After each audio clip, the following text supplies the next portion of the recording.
Hello and welcome back to Rams Talk Podcast. We're here today after, I'd say, probably not the most exciting draw we've had in our lives at home to Portsmouth. But we've got some good stuff to look at. We've got some bad stuff to look at. It's just how it is. We're going to try and stay a little bit positive because I know social media has been a bit depressing over the last few days. Joining me today are three of my favourite people. First off, Callum Boocock, how are you, mate? Yeah, I'm all good, pal. Thank you. How are you? I'm all right. Thank you. Adam Titley, how are you, pal? I'm all right. Could have been better if we'd won. Oh well. I know, it would have been nice. And last but not least, Vic Singh. How are you, Vic? I've seen better days. Now I'm good. How are you guys? Yeah, doing good, thank you. Doing good. And yeah, as I said, we're not going to be miserable. We were all miserable there, which is not a good start. But I've put something to the start which I wanted to talk about because I don't want this to be a doom and gloom episode. No one wants that. No one wants to listen to us moan for 40 minutes. They want to listen to some good stuff too. And a player that really stood out for me, and I think has actually been pretty impressive for the majority of the season, was Curtis Nelson. I mean, Callum, I look at Curtis Nelson and I think he's the player that we thought Sonny Bradley would be. He wins every header. He wins every block. I mean, that block he did in the first half, which kept us in the game, was unbelievable. He just looks a good player, doesn't he? And it's good to see him finding his form. Yeah, one of the best signings that Paul Warne's brought in over the summer.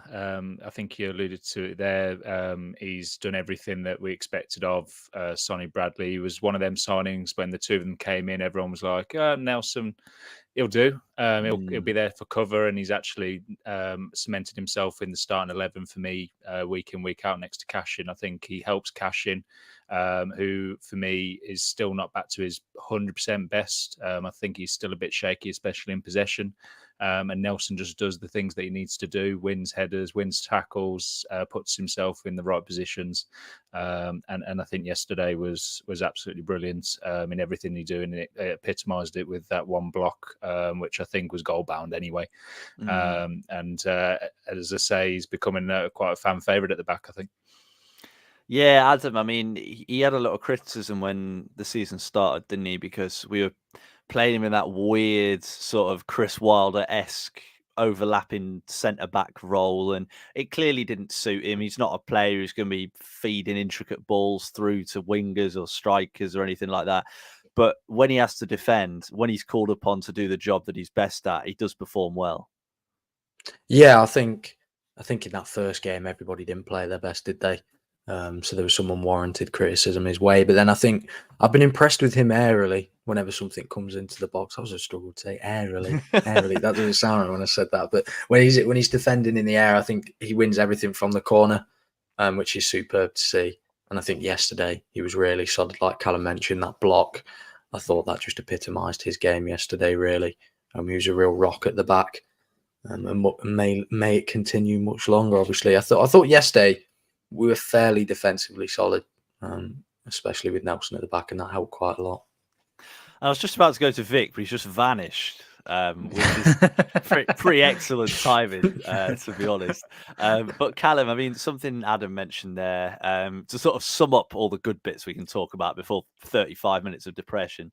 We actually did look quite good at the back. Obviously, we didn't for the last 5 minutes, but if you look at the way we're playing at the minute and compare it to the way we played at the start of the season defensively, not the whole team, just defensively, we look a lot more solid and assured, don't we?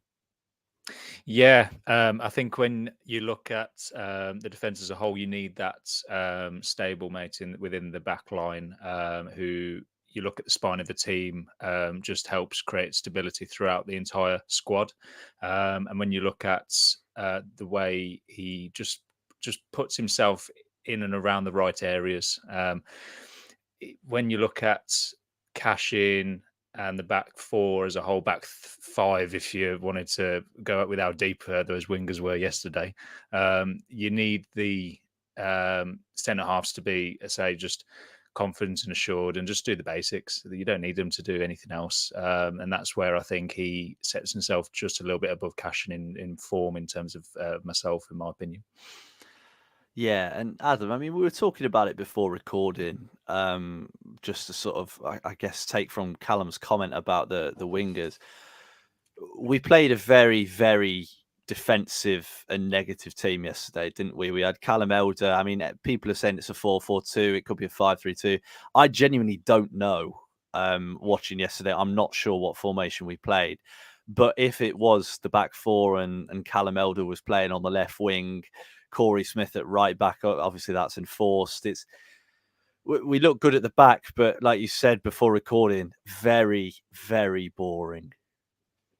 Yeah, I think I almost compare it to when Philip Cocu first came in terms of, obviously it's very different styles of play, but in terms of the general feel around, it's pretty slow. I thought going down the wings, I mean, it's worked for Derby in the past at times, but I thought yesterday Portsmouth were pretty solid at the back. Every time we went to cross something and it was blocked, and it was a little bit like, why are we still doing it in the second half when we brought the more direct players on and we were still going down the wing? And I thought, bar the penalty, we didn't really create a solid chance, but I thought the best opportunity is when I think we cut it back to Martin Waghorn on the edge of the box when he was in the middle, and he had that shot that was blocked. Going down the wing just didn't really seem to work yesterday because we weren't putting in aerial crosses. We were trying to hit them hard and low, which they were just dealt with before they'd even entered the box. So it was a little bit strange that we didn't try and switch it up. But obviously, we did get the penalty in the end, and we've come away with a draw. So I guess at the end of the day, it's a point gained, really, when you look at it that way. I just think maybe in the future, we need to be not so predictable attacking-wise. I think we are a very much play it out wide and cross it in for Martin Waghorn in the box type of team. But then when we went away to Peterborough, we were very direct through the middle, and that's why we scored those goals. So you're hoping that maybe we'll do that in the next game. Well, Vic, if you can speak, I'm scared. I'm scared to come to you now. But I mean, what Adam said there is we played it out wide. We were very one-dimensional, weren't we? And even though we got a point, which, you know, obviously the episode's called 2 points dropped, but it was in reality probably 1 point gained because of how poor we were. It says a lot that we've got a draw against, you know, what we'd class as a, in inverted commas, promotion rival, and everyone's still so miserable because we just looked terrible, didn't we? And I think that's probably got something to do with how high the expectations are as a fan base. I mean, Arda took a point before the start of the game yesterday. Looking back at the whole performance from both sides, I didn't think either team did enough to win the game. I'd probably say a draw was probably a fair result. So we did ride our luck in terms of when we were defending. Portsmouth probably had the more clear-cut chances, but like I said before, I don't think either team did enough to win the game. So yeah, as the performance was bad, but you know what? We could look back at that at the end of the season and say that could be the point that makes the difference if we're still in the promotion mix. I like your view on it, Vic. I don't think I've seen anyone else say that. And it is a good point. We've, I guess, taken 2 points off a promotion rival. You know, it would have been good if we'd won because obviously they haven't lost all season and they haven't lost away in something like 10 games now going into last season as well. So yeah, we were playing a good team, weren't we? And I think perspective is needed at times, but I think, yeah, it's just frustration, isn't it? And Callum, I mean, we spoke about it a little bit about how one-dimensional we are. We saw some comments from Rotherham fans, didn't we, on social media, all about Paul Warne's style of play. And I was actually quite sad reading it because it was pretty spot on. Saying midfield always bypassed, players getting injured in training and stuff like that. We are very one-dimensional. As Adam mentioned, we either take it to the wing or just lump it up to one of Waghorn and Washington and hope that they can do something. We miss out the midfield completely. I mean, we've got Conor Hurahan, Corey Smith, Tyrese Forner, Elliot Embleton, all great technical players, and we refuse to pass to them because the game plan is to go long and then hope that one of those three can win a scrappy knockdown or something like that. It is the football we're going to play. It's how Paul Warne wants to play for some reason. I mean, how can you see it work? Can you see it working? Basically, that's where I want to go with it. Can you see it working? Well, it has worked the last 2 times he's been in this league and he's got up. So it must do something. It's just whether it can fit here. And And it's when you look at where we were, and I put it in the group chat, where we were 18 months ago under Rosenior, we put pretty football, play it out from the back, and everyone hated it and said you can't do that in League One because you get found out. And we struggled to break teams down. We went to Shrewsbury away, one of the worst away performances I've seen. We just couldn't do anything. And we kind of said, you need to be route one, you need to be direct or more direct. It's just, have we gone that extreme and to just be one dimensional? That's probably my only query with it, because I think that within this division, when you're playing the teams who are decent teams like your Portsmouth, your Wigans, your Boltons, etc., if you go toe to toe, you could get found out very, very easily. You just need to be solid. And I say he's playing a very simple game of football, and I say simple at the solid at the back, take it forward, try and win the knockdowns, try and put it out wide, put it in the box, and see if we can nick a couple of goals. And then when you're playing your lower teams, that's when you get on the ball and try and go through the middle and try and get your intricate passes going and stuff. And your Elliot Embletons, your Max Birds, etc., and your Mendes Langs get more in the game. I thought that we just seemed too negative, especially when we're at home. That's where probably my thing is with it. I don't mind the style of play, and I'm behind Paul Warne in terms of what he's done. He's done it before. I'm no expert. He obviously has got a proven track record. It's just whether he's got something else in his locker in case it doesn't work. Well, to be honest, Cal, I'm actually going to disagree with you a little bit there, because I think, you look at his track record, and it is, we spoke about this on the pod before. He's got 3 promotions, although technically on paper, only one of them goes down as like a proper promotion. One was points per game, and there was another reason for another one that I can't remember. So it has worked before, but it's worth remembering that he was managing Rotherham. And Rotherham, no disrespect to them, they're a little team. I've been to their ground a number of times. It's a very nice little ground. They're not a team with big expectation. They're a team that play, usually League One football, maybe low-end Championship football for a lot of the last sort of 10 years. And then you look at Derby. We had a 27,000 crowd yesterday, and we go into every game like we're the underdog. We're playing at home. Yes, it's Portsmouth. Yes, they're a good team. But we go out there and we went out to defend past sort of our defensive third. We had no ideas yesterday, and that's a real worry, that we're setting the team up in that way. When you've got Callum Elder, I know we've had a lot of issues with injuries, and we'll get onto that, but when you've got Callum Elder playing left wing and we can't create a chance, we've not had a shot on target in 2.5 games. You know what I mean? So it makes you wonder. We don't have a God-given right to win every game. We don't have a God-given right to sort of batter everyone. We're not the Derby League One tour machine that maybe we thought we might have been 2 years ago. But it's just one of them where we need to do more than we're doing now. Adam, we've spoken about it, and we spoke about it. I guess after Peterborough, which ironically was quite a good game. And we spoke about it, and it just seems a little bit like we're so scared of losing, we end up playing so defensively and don't want to go forwards. I think that was the story last season too. I've said this on the podcast before. There's games last season where we were winning by a narrow margin, and we were so scared to try and extend that we'd defend, and more often than not, we'd concede either at the death or would very narrowly see the game out. And I think Paul Warne will always set up his teams in a take a point rather than take nothing kind of way against a big side. I think last season that was definitely the problem when playing sides in the top 6. Obviously, we didn't win away at a top 6 side, did we, last season? And obviously, we managed to put that to bed when we beat Peterborough. But we do need to change that. We do need to stop taking points off the top 6 sides in more of 3 points way. But yeah, listen, that point yesterday was probably a pretty solid one. But we need to be more attacking focused. Let's not hide the fact that we do have some of the most technically gifted players in the league. We shouldn't be going into games playing in. I understand playing a counter-attacking style of football. I'm completely fine with that.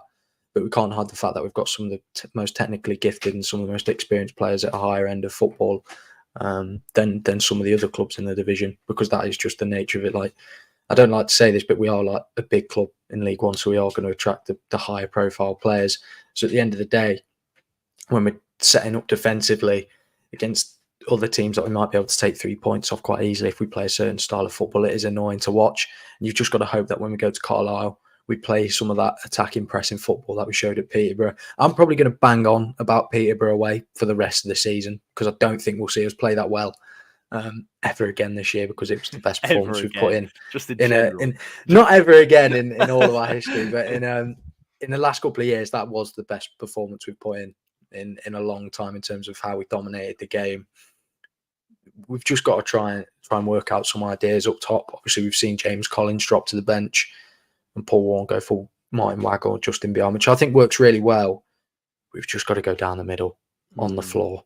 Please go down the middle on the floor, and I think we'll get some goals. But it's just about changing it up maybe a little bit.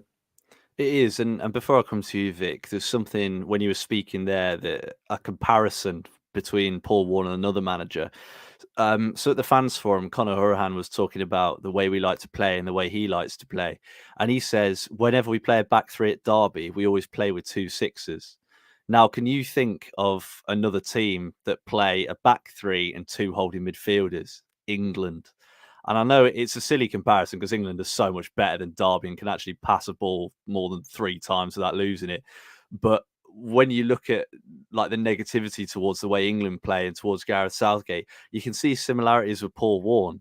You've got a team that, as you mentioned there, Adam, we've got some really technically gifted, really exciting attacking players, and we don't use them at all because we're content to just sit in 3 centre halves, 2 holding mids, and even Waghorn's not even playing as a striker anymore. He's playing just off the striker. So we're playing one up front with basically, what could be a back 6 or a back 7. And for a team in this league, it just seems bizarre. I do want Warren to succeed I'm trying not to sound like a mega gammon or something like that. I do really want Warren to succeed. But Vic, how can we turn this around? How can Derby sort of take this negative, depressing, boring style of play and turn it into something effective that will win us games? Well, I think we've got to have a plan B, haven't we, really? I think we've tried the wing backs and the 3-5-2 formation, and it doesn't seem to work with the personnel we've got. So Warren needs to really assess the players that we do have and see something that fits every player, not just what the style he wants to play. I know he's going to try and persist with it. He's going to stick to his guns, but at the end of the day, if it's not working, you've got to change something. We're not going to get automatically promoted by persisting with this formation when we know it's just not bringing any sort of result. Like we've all said earlier, we can take playing rubbish football as long as we get the results. The problem is we're not getting the results either. He's just got to find a system that suits everyone, suits the midfield, get a good midfield balance, suits the wingers to sort of bomb forward. Me personally, I'd like to see 2 up top. I just think with the strikers we have currently in the club, 2 up top might work in our favour in terms of maybe Waghorn and Wash.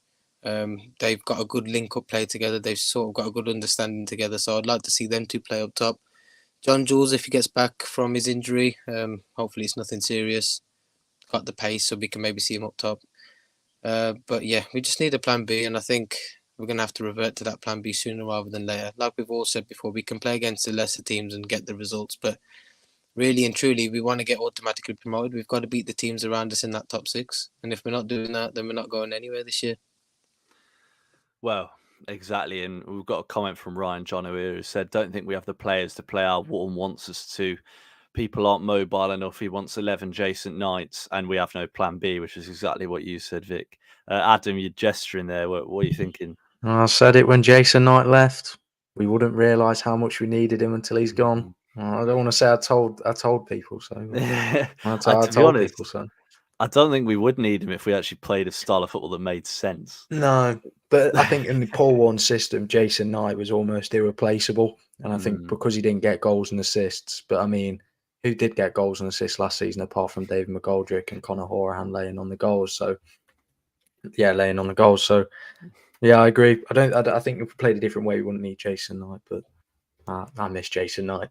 Bring him back. Yeah. Bring him back already. Bring him back. That'll happen. Yeah, I mean, you'd hope that Tyrese Forner could be that player. I know he's not had the best start to life at Derby. I cannot believe he didn't get sent off yesterday because he made about 4 or 5 fouls and then cropped someone from behind whilst on a yellow, which was pretty ridiculous. But just how it is sometimes. Callum, I mean, to sort of talk about something, I guess, a little bit more positive, when you look at the subs that were made, I thought all 4 subs actually made a difference. Obviously, Embleton's substitution was kind of enforced, but, you know, Sibley, Wilson, Barkhazen, and even Collins, actually, in the end, all made a big difference. I thought, you know, Barkhazen added a bit of pace. Sibley sort of actually carried the ball. He ran with the ball, which I couldn't believe. And Wilson's the same. Obviously, we've had a lot of problems with injuries, haven't we? We've got 3 sort of big players coming back. Do you want to see them included as soon as possible? Because they definitely made a difference to us. Yeah, if they're fit enough. I mean, you would think if they're fit enough to go on the bench, then they're fit enough to be in the 11, but it isn't that simple. I mean, when you look at Paul Warman said Elliot Embleton was expected to get 30, 40 minutes and he's had to play nearly 70 because of obviously the enforced injury. That's probably not helped in terms of where he's at because he did look leggy, but it will help him in terms of getting him up to match fitness. Obviously, if we can play him again on Tuesday, again, the same with the other guys, Sibley, Tom Barkhazen, I'd play them on Tuesday just to get them some more minutes. And they did look like they made an impact. It's one thing that we said about Warren earlier in the season, that he's not making any changes and he made them really late or too late. And what I did like is that he did make them early and it made an impact. So I do have to give him props on that. It's just a case of whether they're ready. I thought Ken Wilson was lively when he came on at right back. I think he'll bring more balance. I did think Corey Smith did really well there, but again, it's a square peg in a round hole. I think he is obviously better suited to centre mid, but again, I think there's better centre mids within the team. So it's just a case of where we're at the moment in terms of injuries. I just hope Conor Horahan doesn't add to the list of long-term injuries that we've got. Well, that's it. And Adam, I mean, the subs did make a difference. They've been out injured for quite some time, and we keep getting injury after injury. What do you think it's down to? I think some of them have been really unlucky. Jake Rooney, I mean, that was just so unlucky for him to get that injury there. I think also the intensity that maybe when we're trying to press, I mean, when we have tried to press, obviously we know Paul Warren will give them a hard pre-season. But I do think some of them are unlucky. I think we've got down to that. And, you know, Portsmouth definitely had, I think, 4 first-team players out with injury yesterday too, from what I've heard. So I don't think it's just us, but I think we have been unlucky. I was thinking about it yesterday. I was thinking pretty much every game we've played, a player's gone out injured, which is really difficult when you're only 6 games in, because everybody likes to compare the table at 10 games in. But I think it's key to see where you're really going to finish is where you're going to be at Christmas. Obviously, that's a long time away, but I think we have been unlucky with the injuries, and they have been really key players that have gone out. Jay Rooney was coming into his own, starting to nail down that position. I thought Liam Thompson was indispensable, probably becoming one of the first names on the team sheet. So it's really disappointing to lose him and amongst the other players that have gone off injured. So I think it probably is just down to hard training and also just a bit unlucky, to be honest. I think clubs go through the patch where you get a lot of players injured, it really hinders you. And then you go through patches where you've got pretty much an almost fully fit squad, which really does help you out. You just got to get through the patches and hope that the recruitment you've done, the players you've got at your disposal can do the job. Yeah, completely agree with you. And Vic, I mean, we sort of touched on the subs a little bit. Tom Barkhazen is a player that a lot of fans sort of complained about a little bit, I guess, last season. I think he had a really good purple patch. I think we spoke about that before recording, where he was really impressive, scored a few goals, and then never really got a look back in the team again. I mean, when you look at this Derby team with the formation we're playing, I noticed he came on at wing back. Can you see him playing that role, or I mean, I know we'd all want him further forward, but can he play that wing back role? I think he'll do a job. I don't think he'll be particularly fond of wanting to play wing back, because I'm sure he's gone on record to say he doesn't like playing in that position. But I think just to get a look in the team, I think he'll do it for now. And obviously, once we get players back fit, hopefully, like your Fozzies or your Elders can maybe play in that wing back role. Maybe we could slot him a bit further forward. Barkhuizen for me is a steady player. You know, he's not gonna do anything over the top. He's not gonna give you a bad game necessarily. He might go missing sometimes. But again, it just depends on the opposition that we're playing. I think against the lesser teams, Tom Barkhuizen will literally shine, but against the more, I said, the promotion rivals, he tends to struggle. He'll do a job at wing back. Obviously, we do want to see him further forward. Again, he can be another option as someone playing up top. But yeah, I think for the sake of him being in the side, I think he'll just do a job there. And just another question for you, Vic. You've muted your mic. You're not safe. You're not safe. The atmosphere at Pride Park, you're a man I want to ask about this, because the atmosphere has been pretty bad this season. I mean, it tends to go the way the team are playing, and we've lost like 4 or 3 games out of 4 there so far. Yesterday felt like a loss. We've lost, not done well. Let's put it like that. We've not done well. I mean, the atmosphere after we scored was great. The atmosphere before that and after that was terrible. I've seen a lot of stuff on social media about, they've moved people out of their seats in the East Stand and moved them further away. There are a lot of season ticket holders right next to the away end, and they've changed that now. I mean, what are your thoughts on all of that? And can you think of a way we can actually improve the atmosphere? Because at the minute, it's probably the worst it's been in years. Well, the South Stand was meant to be the designated singing sort of, the atmosphere stand, and I'd say for the best part of a year and a half, it's been poor. I mean, I sit in the South Stand myself, and you've seen the difference from that season where we was in the Championship where we got relegated to now. There was a lot more of a togetherness now, whereas now it's more expectation. A lot of fans think that we've got a God-given right to be smashing teams 8-0 and being top of the league after 3 games. I think because of the expectation, I think the atmosphere suffered because of that. I know there's been an issue with the East Stand as well, with the block being moved, and again, it's probably due to safety concerns. And it just depends on whether we've got the money to sort any problems out there. But the fans just need to get behind the team. We might not, even if you don't agree with what the manager's doing, if you don't agree with his tactics, support the 11 players on the pitch. That's all we can do. If we can galvanise them, give them that extra 10%, that loudness in the stand. They've said it themselves that they thrive off that atmosphere. If we can provide that to them week in, week out, it could be the difference of winning certain games and getting those extra points. As a fan base, we do need to do more. We need to really support the team. The atmosphere has gone flat. I think if we lower our expectations a little bit and just support the team for what it is, I think we'll do well. But yeah, the atmosphere has been a bit drab. I'm putting that politely. It's a PG podcast, isn't it? So, Adam, you're not safe either. You just put some stuff in our little private chat that we've got whilst we record.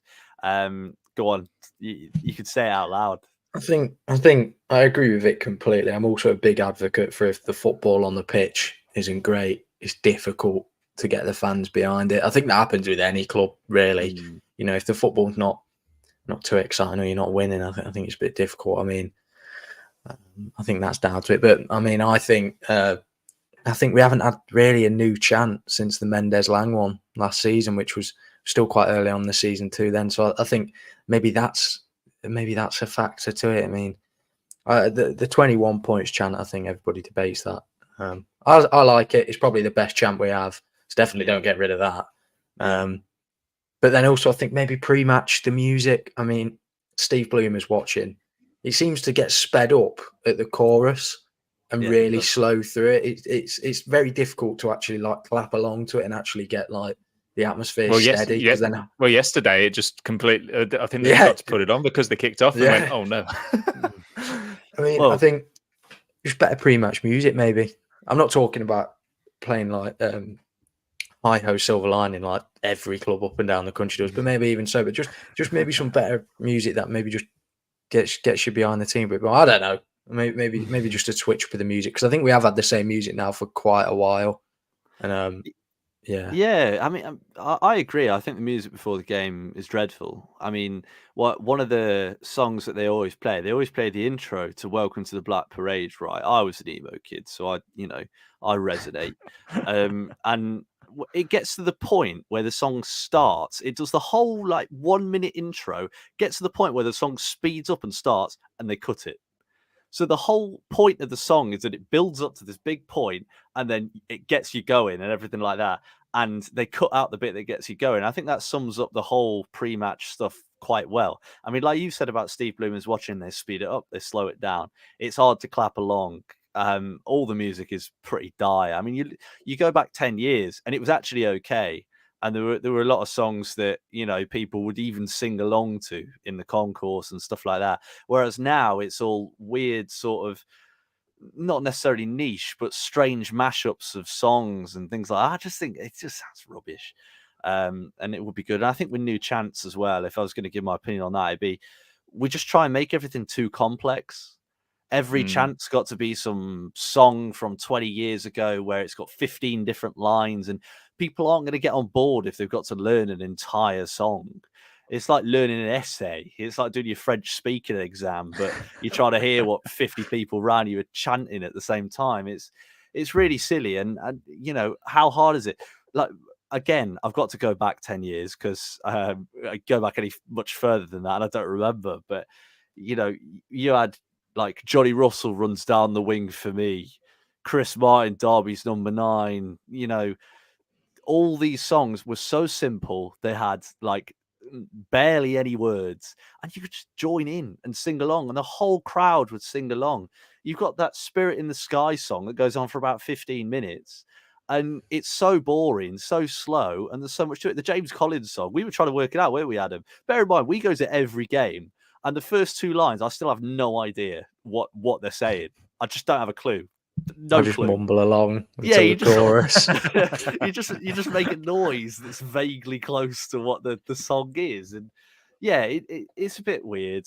I think sometimes we need to sort of take a step back, make some easy songs, get everyone on board, get everyone singing, and I'm sure the atmosphere would pick up because it can't get much worse than it is.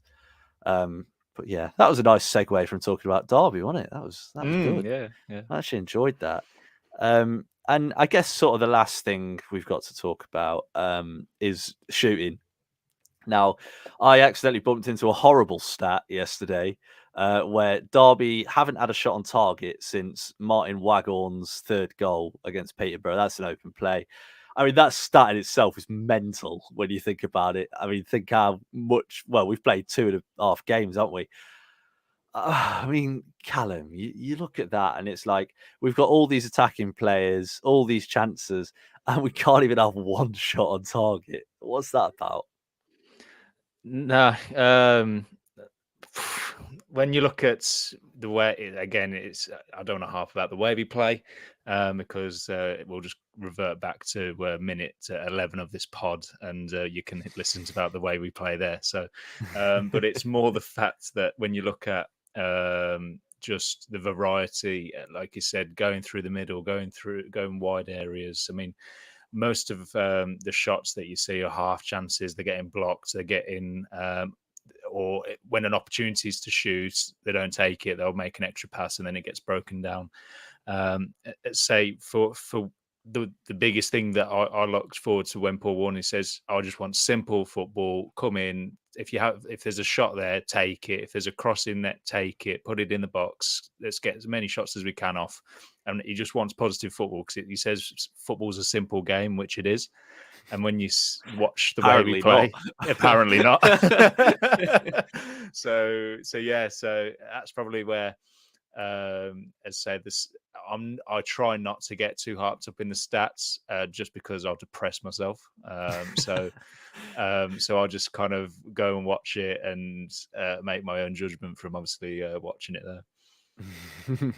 And Adam, I've got a question that Jim Johnston's put in the chat. There's a nice little chat going. I keep looking over because people are in a nice conversation in the live chat. And if you do like to listen and you do want to join us every Sunday, 7 p.m, all that sort of stuff, come join us. But yeah, Jim's put Mendes Lang, in my opinion, has gone right off the boil. Is it time to rest him up? I mean, Adam, personally, I think he's just having to play a role where he is the only creative attacker and everything has to go through him, and it's killing him. And he's being man marked out of every single game. What do you reckon? I mean, I've said this for a while. Obviously, he's not really had a break since last season because of obviously international duty and then pre-season straight after. There's going to come a time when he's tired. I don't think he's tired, but I think yeah, he's got the instructions to take it down the wing, and then creatively, it's hindering him. That he's, like you said, he's getting man marked out of games. I don't think we can't not play him. I think he is probably our best creative player. So we have to start him. But I think maybe just allow him to float inside a little bit more. Obviously, we have players that overlap and come down the wing. So I think maybe if he's allowed to float in a bit more, maybe like when Louis Sibley comes off the bench, I mean, he pretty much just floats wherever he likes in an attacking role. I don't know if that's intentional.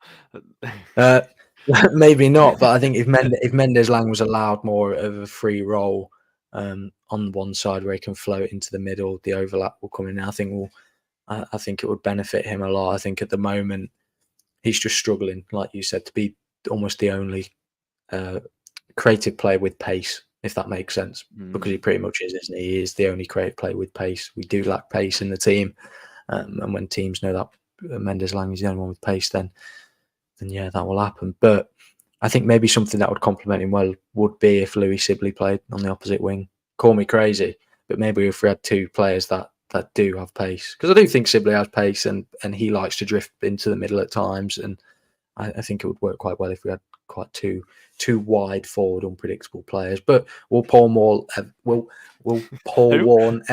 I know. Will Paul Warne ever? Have we got a new gaffer? Yeah, I'm announcing him. No, if Paul Warne did play that, I don't think he will, just because I think most managers are reluctant to play a player in that sort of role because of how unpredictable it is. But yeah, I think Mendes-Lang should be given some more freedom on the side that he's playing on, because we have a player overlapping anyway. So it's probably better if he drifted into the middle. Yeah, although that player overlapping was poor Corey Smith trying to keep up with him, which was quite entertaining. But yeah, and Vic, finally, before we look at Carlisle and Lincoln, it is Lincoln, isn't it, in the Papa John's Trophy? Yeah, that's good. That's what I've got written down. Good to know I'm not slipping. One final thing, Vic. Can you see it picking up? I know I keep asking you these sorts of questions, and I'm sorry. It's the product of being in that bottom right corner is that you get my last question for every topic. But can you see these players coming in, making a difference, and can you see it picking up the atmosphere in the ground? Because God, we need it. I think so. It can't get any worse, can it? Really? So, no, I think once we start getting a few players back, once the injury list is cutting down, we're starting to see more of a fully fit squad. Maybe we'll see the fruits of our labour. The atmosphere I can't comment on, because I just think that with the way the fan base is at the minute, it's so divided on Paul Warne in, Paul Warne out. The team's playing rubbish, the team's not playing rubbish. It's just there's too much going on for people to sort of really get behind the team. I think we need to lower our expectations, let's be honest. Top 6, I think we get that. That's an achievement for us this year.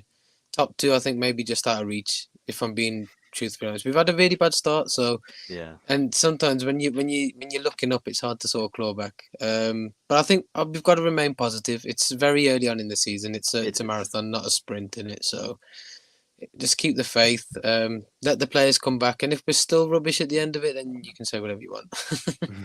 But until then, let's at least get everybody back and see what we can do. Yeah. I mean, I know this episode started as clinical depression, and it's made its way to positivity, which is always nice. I feel a lot better. It's like I've been in a therapy session. Yeah. So yeah, it's been good, and yeah, we've got a comment saying warning. I don't know if that's sarcastic or not. I genuinely don't know anymore. But I hope it isn't. I hope it isn't, because yeah, we need to support the team, as bad as it is at the minute. He'll never go. He probably will one day, but he's not likely to go anytime soon unless we're pretty somehow worse than this. So yeah, keep backing the team. Let's get the atmosphere going. Vic says he'll bang the drum for the next 20 years and get the atmosphere going at the front. So yeah, that'll be good. Right, let's have a look at next week's game. So we've got the Tuesday game, Pete's Cup, who cares? Did speak to David Klaus today. Yeah, exclusives here. And he says that he wants to do as well as we can in this competition. I mean, I'd be worried if he said anything else, but yeah, he'd love to win silverware in any competition, which is nice. And yeah, good outlook on it. It's a good chance to see some French players as well. Obviously, Carlisle, very long trip. Adam and Vic, you lucky people who got tickets and have to do the very nice drive up to Carlisle. So yeah, that'll be nice. All I want from you is score predictions, goal scorers. We've got 2 games, so let's rattle through it. What do you reckon, Carl? Sorry, I just want to say, I thought you said French players, not fringe, and I was like absolutely thrown. Then I was like, who's French in our team? When you look at Lincoln, I'm going to go 2-0 win, and I will go Mendes Lang brace, and then I'll go 3-1 Carlisle, Waghorn hat trick again. We're like so ambitious. I have to be, otherwise I'm going to be depressed, mate. That's what I've got to be.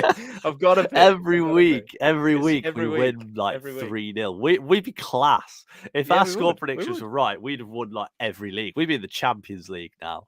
Yeah, but it's better than going 3-0 loss. So, we're gonna lose. Yeah, I know. Exactly. Yeah. I know. I always find it funny when people come on the pod for the preview and they're like, "Yeah, I think we'll lose." It's been like, okay. What do you reckon, Adam? For Lincoln midweek, I think it'd be both teams rest players in between games. So I'll go a 1-0 win, a narrow win. Maybe Curtis Nelson wins a header at a corner, and we score from a road corner. I think in terms of Carlisle, it's destined that Luke Plange scores. Probably gets the opener. So I'll say a 2-1 win. I'll keep saying it. I reckon Corey Smith will get the winner. He's due a goal. He'll pop up with a winner or something like that. So I'll go a narrow 2-1 win at Carlisle, and a narrow 1-0. Go on. You've got one more thing to say, Adam. I don't know what you're on about, but you said something in the chat. Oh, I said in terms of the start of the season when Vic was on it, I was thinking, to be fair, whenever we've had a playoff campaign, we've always had a pretty rubbish start to the season. And 10 games in, we're going, we're going to be destined for mid-table, whether we're in the Championship or not. And then we've ended up picking up at Christmas and then finishing the playoffs. So I reckon we'll be all right. I don't think we're playing that bad as people are coming out with, obviously attacking-wise. But I think there's definitely positives there. So, yeah, we'll probably still be up for a promotion push or something, hopefully. Let's hope so. Although I do seem to remember the last time we did that and had an awful start and, turned it around, ended up finishing near the top of the league. I think we sacked our manager. So I don't know if that bodes too well.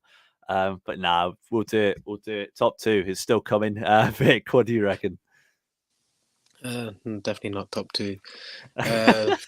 If I go to the Lincoln game, I'll say 1-1, and I think they've got that dodgy rule where it goes to penalties if it's a draw, so we'll win that on penalties and get that extra point. I think we'll go to Carlisle and it's going to be a wacky game, so I'm going to go 3-2 Derby win. I think we'll go 2-0 down, and then we're just going to turn the magic on in the second half. And our goal scorer for Lincoln will be Sibley. For Carlisle, I'll go with Washington 2, and let's go for a Corey Smith goal as well. Let's get him on the score sheet. Has Washington ever scored a brace in his life? He will now. What a player. I like it.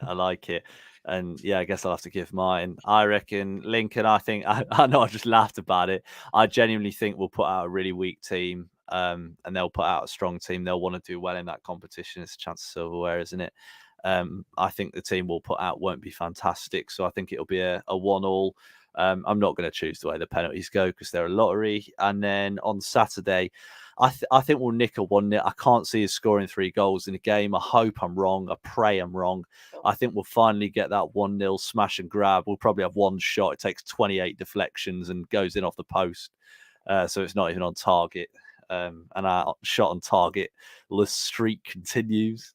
But yeah, I think it'll be a real smash and grab. Go to Carlisle, probably defend for 80 minutes.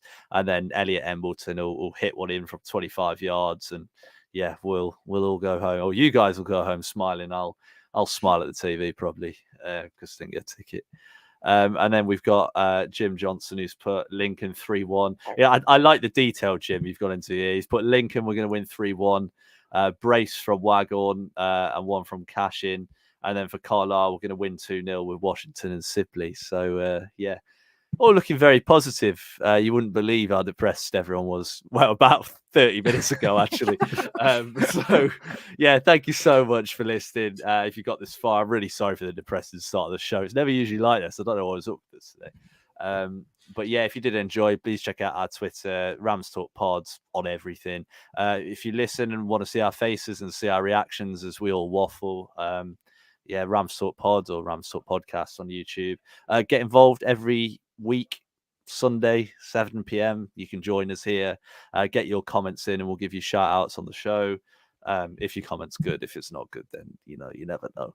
And then yeah, just keep going. Let's keep supporting the team and keep our heads up. If we lose next week, it will be a horrible show and we will all cry for 30 to 40 minutes. So make sure you tune in, whether we win or lose, and we'll see you soon. Cheers, guys. Cheers, mate. Cheers. Cheers.